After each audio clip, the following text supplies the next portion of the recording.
Boris Johnson was handed the keys to holding on to the Red Wall following a dramatic fall in Sir Keir Starmer's approval ratings.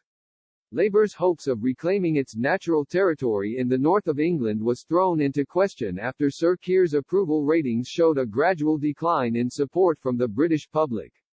Prime Minister Boris Johnson's approval ratings on the other hand slowly rose since the end of December. The number of people who said they believed the Conservative leader was doing a bad job had dropped while the number of people who thought Sir Keir was doing well as opposition leader sank. It will be a blow to both Sir Keir and Labour as the party attempts to galvanise support in working-class areas of Britain. This is especially true as the local, mayoral, Scottish and Welsh elections approach this May.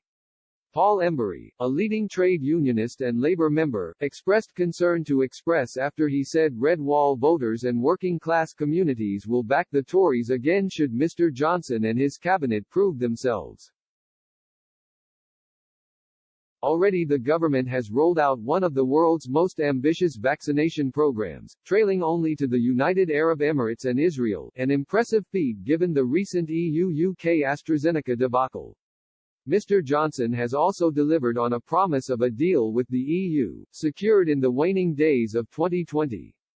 Policy fulfillments like this could swing Britons who voted blue for the first time in 2019 to back the Tories once again. Mr Embury said, whether or not these communities will vote for Johnson again, that will be determined by what happens in the next 4 years.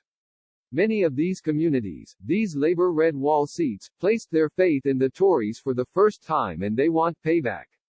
It took a lot for many of them to vote Tory. It went against everything that they stood for. There were stories of people having their grandfather whispering in their ear when they were in the polling booth. But having done it once, I think they'll do it again if the Tories deliver. These Northern and Midland constituencies, if Johnson is seen to be tangibly improving the lives of those communities, investing in them, bringing back jobs, really industrialising, regenerating, then I think people may well vote for the Tories again, and that's Labour's real danger.